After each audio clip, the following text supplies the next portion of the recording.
What's going on, you sexy, sexy motherfuckers? Welcome once again to another video.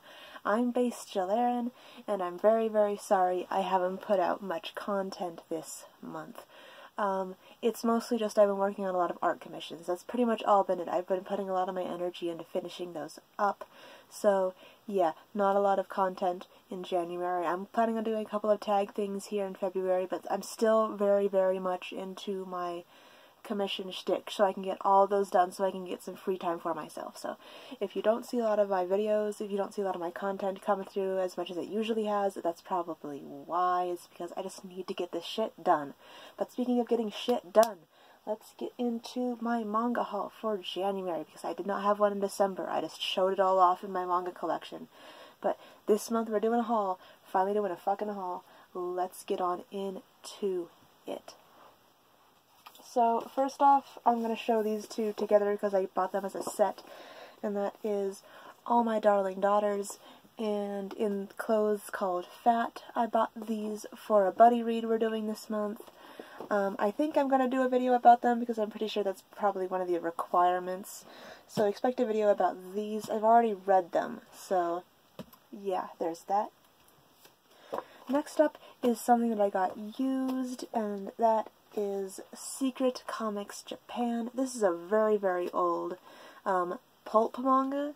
If you remember, Pulp is a old sort of imprint of Viz back in the day, where they would print a lot more indie and a lot more adult stuff. Secret Comics Japan is sort of a curated volume of mostly short stories written by several different authors. Of note, we have stuff by Norimizu Amaya, whose art is very, very cartoony and cute, but it's like also like dark as shit. I really want to get her single volumes. I know Viz back in the day also published a lot of like fairy tale stuff from her, which after reading just this, I really, really want it because it's so cute and so dark at the same time. I'm loving it. There's also some Shintaro Kago in here, which, fuck yeah, some Shintaro Kago. We also have stuff from Kiriko Nananan, who is the mangaka who did Blue, which is probably the only Yuri I will ever not own because it is expensive as fuck and no thank you. But yeah, this is a really neat find. I enjoyed it. I enjoyed all the things in there. It might lead me to buying a lot more manga that are a lot more alternative, but we'll see. I'm kind of Moe-Kyun trash, so we'll just have to see about that. I also picked up, finally, the Secret Devil-chan Volume 3. I thought deep, deep in my bones that this was never going to get a publication. I figured that DMP was going to die the death, and we were never going to get Volume 3, but it turns out they've crawled out of the hole that they dug themselves into, and they actually did a reprint for this series, so now even Volumes 1 and 2 aren't as rare and expensive as they were before, which is great, even though this manga is trash. But here's Volume 3, it's the final volume, which is great. Yeah. So there's that. Next, just the one volume from Denpa. They were going to, Kaiju was supposed to come out this month, but they pushed the release date back to April, which fuck me. But we still have Inside Mari Volume 2, which I'm loving so far. I'm absolutely adoring this series. I liked this, and I liked Flowers of Evil. Maybe one day I'll pick up Happiness. It's a little longer running. Maybe I'll wait to see how long it is before I start picking it up. But Inside Mari is a great treat. It's a very strong release from Denpa, which is great. Next up, I finally picked up Dementia 21 by Shintaro Kago, put out by Fantagraphic Books. Unlike my other Fantagraphic books, a lot of Fantagraphic books actually come in hardcover. This is actually a paperback, but it's very, very high quality. I'm very happy to say that this is not as intense as Super Dimensional Love Gun. Super Dimensional Love Gun, my cat is opening my closet door. She wants to get in. So Super Dimensional Love Gun was a lot more sexually intense. It was a lot more graphic. This is just a lot, just weird. It's just weirdness, which I'm totally okay with. I will handle weirdness. I won't handle awful fucking guro and shit. next up, hi cat, go back that way. We finally have Robot Supercolor Comic Volume 5. I've had Volumes 1 through 4 since, like, February of last year, and I finally got around to getting Volume 5. This is all that's been published. This last one, published in, like, 2008, 2009, probably not going to be seeing any more of it. Udon Entertainment continues to be very unreliable, but I'm very happy to get this. The art in here is absolutely stunning by several different artists, all full color. Let me find you a page that doesn't have titties. Stuff like this, just full color spreads, very beautiful artwork from various different artists. It is very nice. And also just some just general artwork and stuff. I'm sorry the quality's so bad. But yeah, there's that. Moving right along to vertical stuff. That was mostly just like a pile. I got one light novel this month, and that is Masquerade and the Nameless Woman. Recently, like last year in the summer, I picked up, what was it? I've got to look up to refresh my memory. The Dark Maidens, which was a single-volume mystery light novel put out by Vertical, and I loved it. The ending was an absolute wonderful twist, and I loved it very much. So I'm very happy to pick up The Masquerade and the Nameless Woman, which is yet another sort of one-volume mystery light novel put out by Vertical. So hopefully this one continues to please. I picked up Mobile Suit Gundam Wing and This World's Glory of the Losers, Volume 9. I know Volume 10 is out, but I haven't gotten it yet. I'm a little far behind on this. I'm far behind on a couple things. I need to pick up the pace, or else I will fall behind and panic. But yeah, I got this. And then I've got the 5th omnibus for Arakawa, Under the Bridge. If you are a fan of slapstick, very nonsense comedy, Arakawa, Under the Bridge is definitely the manga for you. Put out by Vertical, of course, and I honestly really do like Vertical's omnibuses. They're very well put together, and they're nice. Just very, very wonderful. But, yeah, got Volume 5 right here. And then I got the Delinquent Housewife, Volume 3. I fucking love this series so much. It is like my lifeblood. I love the main character so much. I'm really, really hoping they're sort of hinting towards a possible romantic relationship happening between her and another character. I won't spoil anything for you, but I really hope it doesn't happen. The manga's all like hinting toward it, like, oh, this might happen, folks. And I'm like, please don't. This is a wonderful manga. Please don't spoil it with blah. And then finally for Vertical, we have Opossums. I'm sorry, I keep on flipping with the letters in this title. So it's Opossums, Volume 2. Very nice Tsutomu Nihei, as always. A lot more fighting in this one than the last one. A lot more action. But yeah, once again, this is Tsutomu Nihei's past works that have been published here in the States have been a lot more dark and a lot more sort of image-driven, a lot more less dialogue-driven, and you were just kind of left alone by yourself to just look at the scenery. And like I said, the shapes are a lot more dark and jagged. There was a lot of black tones. But this one's a lot more lighter. The characters are a lot more cute, which is something I've noted before. But yeah, Opossums is great. It may not be your cup of tea if you liked older Tsutomu Nihei stuff, but I think it's nice. I think it's just fine. Next up, we got some Dark Horse stuff, and the first thing that I got is finally the 5th omnibus for the Shinji Ikari Raising Project. I have been putting off buying this for months and months and months and months, and I finally went ahead and got it.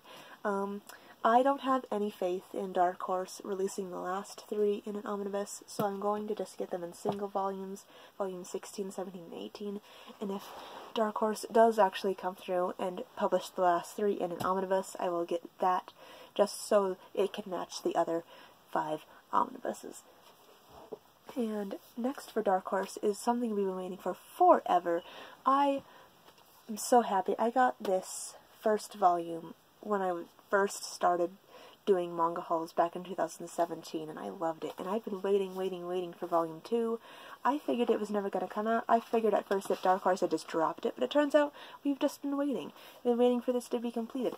And finally, here it is, Wandering Island Volume 2. I'm very, very excited to dig into this one. I've been waiting so fucking long to see what happens next.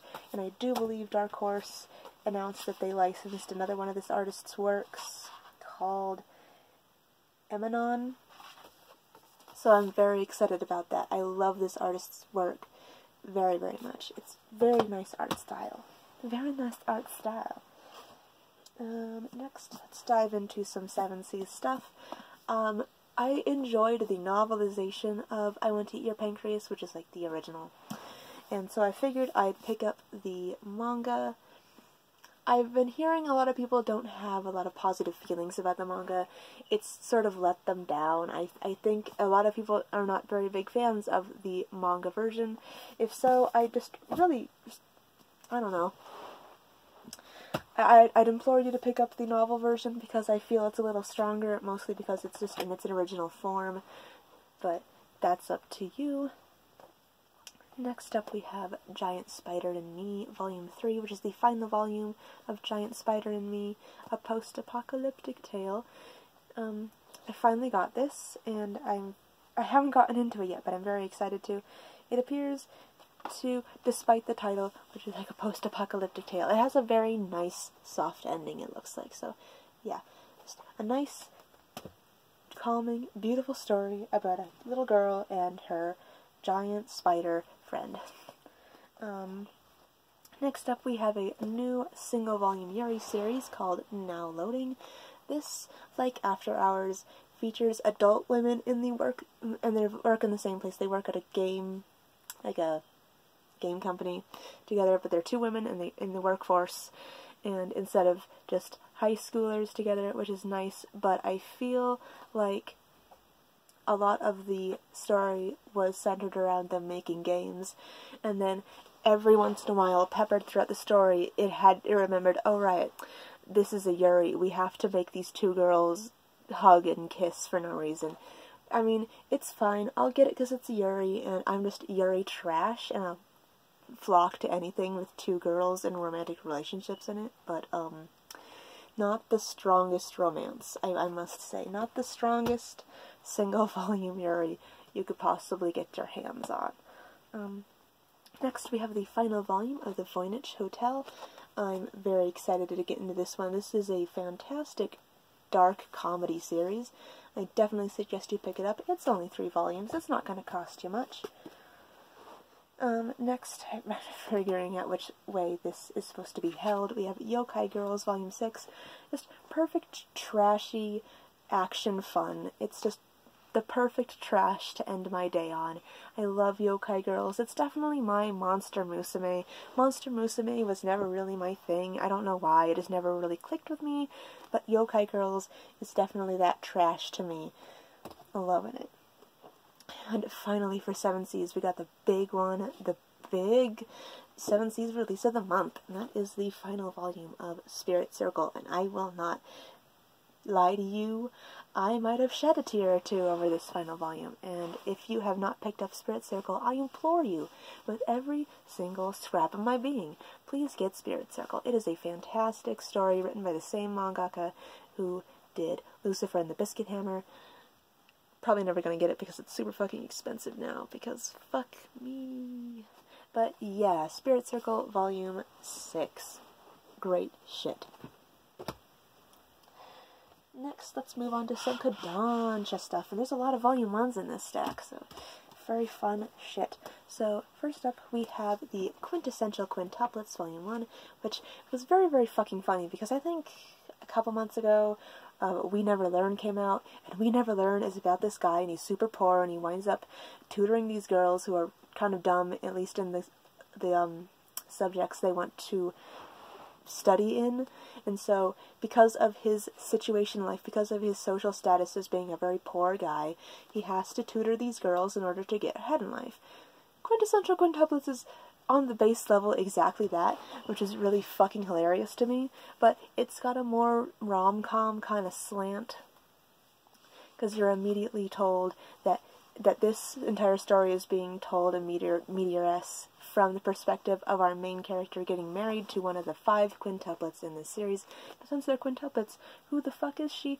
You don't know. You're just gonna have to read to find out which one of them he winds up marrying. But yeah, it's about a poor guy whose living situation leads him to tutoring these 5 very stupid quintuplets who hate studying. But, yeah. Next up, we just have the next volume of Colosseum, Volume 5. This is just dumb, big, bombastic, fuck you action. And if you're in the mood for some big, dumb, fuck you, bombastic action, Colosseum is here, with manga Vladimir Putin, sharks, and literal historical figure Rasputin to satisfy those needs. Next, we have Sweetness and Lightning, Volume 11. Volume 12, apparently, is supposed to be the final volume. I'm very excited to see where it's going to go, considering I thought this was going to be the final volume by the way things were going. The main character girl in high school graduates high school, and you figure, like, oh, that's the point where the manga's going to end. But no, we got one more volume of tasty food and wholesome, cute family goodness. And I'm very excited to see how this series is going to end, and it's going to be very unfortunate because this is how I get new recipes. It's not from the internet or anything or from cookbooks like a normal person. I get it from fucking manga, bitches. Next we have 3 new volume 1s that are very, very particularly exciting to me because Viz, 7 Seas, and Viz, 7 Seas, Yen Press, holy motherfuck. Those 3, which are kind of like the main big, like, macho publishers on campus, have already started publishing manga that would be considered BL and Yuri, stuff like After Hours and that Blue Sky Feeling and stuff like that. They've jumped into that game of same-sex romance, and that is wonderful. And Kodansha finally putting shit in print, finally getting on that boat, and I'm very, very excited. So their one Yuri that they put out this month is Yuri Is My Job, which, bitch, same. This is about a girl named Hime who, due to an unfortunate series of circumstances, winds up being blackmailed into working at this cafe that is kind of all-girls school, flowery, Yuri sort of themed, and she winds up having to use her persona that she mostly uses in order to eventually one day maybe marry a very big, rich businessman who finds her cute, to her advantage or disadvantage, as she clashes with a lot of the other employees at this cafe. There's not a lot of actual romance in this book. It's all mostly for show, and like those cafe scenes where they have to be putting on an act, but it definitely sets up for what could be a potential enemies to friends romance, which I'm very excited about. This stack is getting too big. It's scaring the fuck out of me. Next we have the 2 BL titles. Now, I haven't read the second one, but I've read into this one. I'm very excited. It is Ten Dance, which is going to satisfy me while we wait for Welcome to the Ballroom to return from the war. This is just about 2 guys who are sort of, I don't want to say rivals, but they're not really best of friends. One of them dances mostly just ballroom dance, and the other one dances mostly Latin, and they resolve to compete in what is called the Ten Dance, which is the title of the book, which is this big ol' fucking extravaganza where they have to dance all types of dances from both ballroom dancing and Latin, and so they wind up having to teach each other, so there's a lot of like romantic tension and them trying to teach each other these dances. It's really nice, very cute in a way. I really like it. Now, this one I haven't gotten into, but I'm very excited to, because once again, it's just regular, just run-of-the-mill publishing companies publishing BL and Yuri, instead of just shoving it off into the corner, into the deep, deep depths of an imprint where they're wrapped in plastic, and only for adults, Fujo nonsense. We have Hitorejime, My Hero. I haven't gotten into this one at all, but I'm very excited to. Very nice matte finish. I like the way it feels in the hand. Next, we got Yen Press stuff. And my legs are falling asleep, boy. We got Sekirei, Volume 6. I keep semi-up-to-date with this. My cat is being a fucker. Let me move her off screen.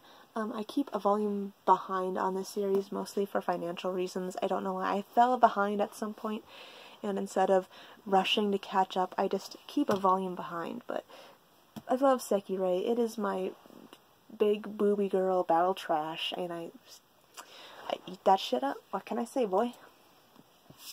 Next, I got a 2-volume manhwa series. Now, originally this was not published by Yen Press.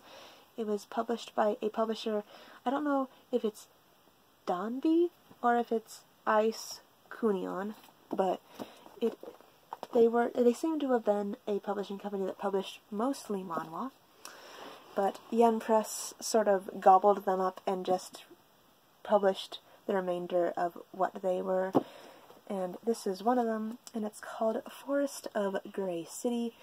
I mostly got it because the art is just absolutely beautiful and stylish. Like, look the fuck at that.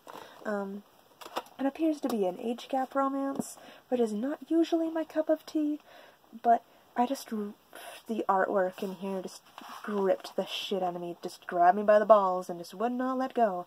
So, I could not say no, even if I'm not the biggest fan of age gap. There are some age gaps that I like, some age gaps break through my barrier of like and dislike, but maybe this one will. We'll see.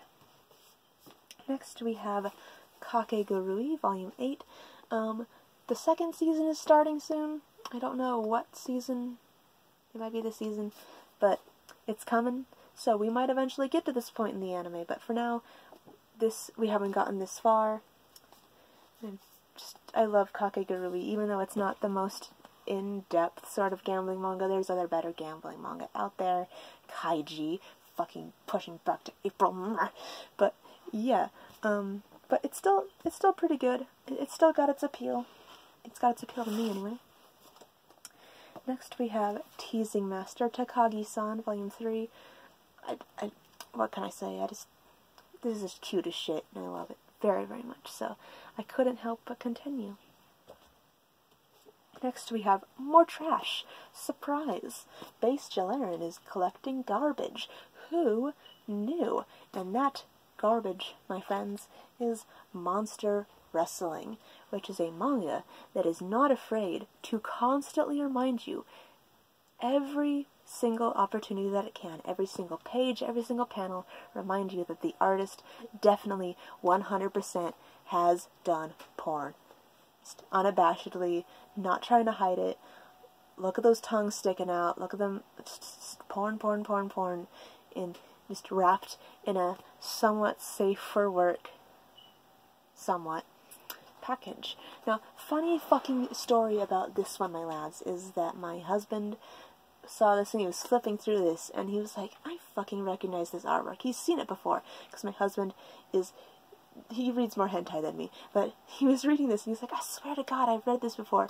And then he gets to the author's note, which is from the writer, not the artist, and the writer commends the artist on being the master of, like, drawing Cyclops. It fucking clicked with him, because he follows this artist on Pixiv, and they mostly do Magic the Gathering fan art, and also Cyclopses in compromising situations. But yeah, that was really interesting. Next, we have Monthly Girls Nozaki-kun, Volume 10. I'm gonna speed through these, speed through these as fast as I can, because I want to get to the Viz. The Viz is a huge fucking pile over here.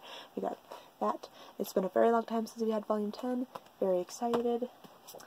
We have today's Cerberus, Volume 11. Volume 12, I believe, is the final volume, and I keep on hearing that the ending is disappointing, which I really hope it's not so disappointing, because I fucking going to collect 12 volumes of this series, and if it's a 12-volume dud, that's gonna be fucking bad, my dude.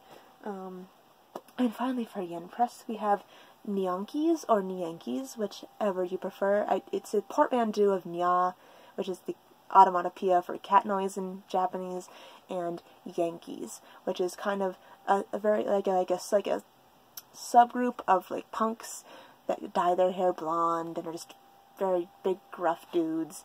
But Nyankis, or Nyankis, is about cats. It's about stray cats who battle for, like, territory and dominance and food or whatever, but sometimes, for the most part, they're portrayed as these big, burly guys which is great.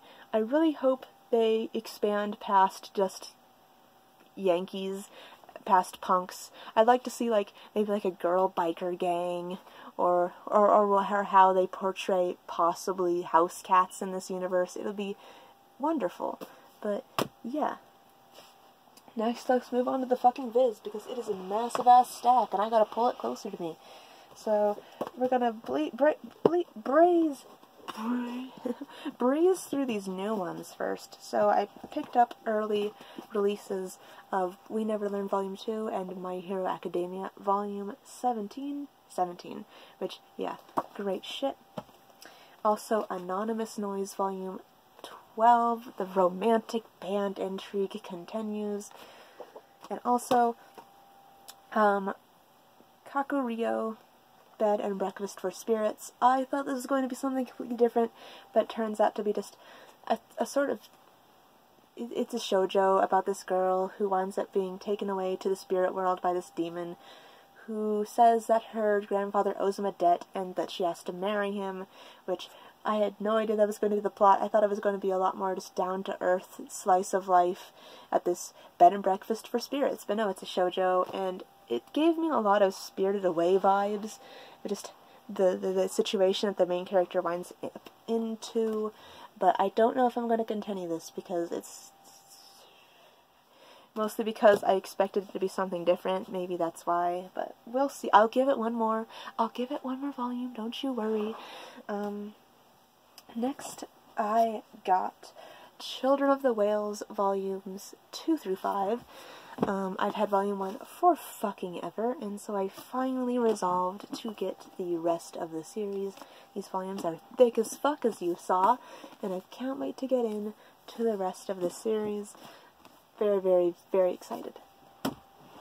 Next, we have sort of an impulse buy. I found these at 2nd & Charles for very, very little money, and so I figured I'd pick it up and start this series, since it's in eternal hiatus mode, which we'll never know when the fuck it's coming back. So what better time to get into a series than when it's dead in the water? We have Dogs. This is the prequel. This is the prelude, volume 0. And then we have Dogs, Bullets, and Carnage, volume 1, or 2, 3, 4. But this sort of reminds me of a lot of really edgy-ass dumb shit that I got last year that I wound up dropping because it had no substance, just edge and nothing else.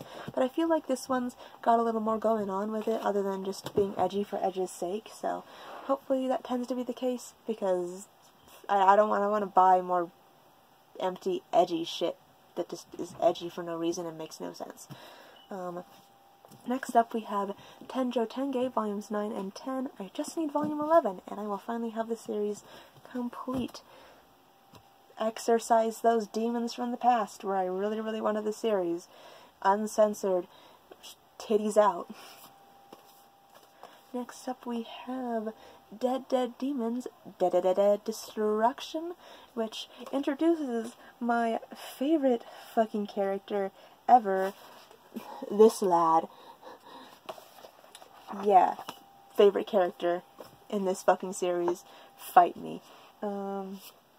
Next we have Children of the Whales, volume 8, a fan favorite, and especially with me. And finally, I know I breezed through Children of the Whales, but it's volume 8. What more fucking else can I say about Children of the Whales other than it's great, get it, oh my god. Yes, please do get Children of the Whales if you haven't already, Jesus.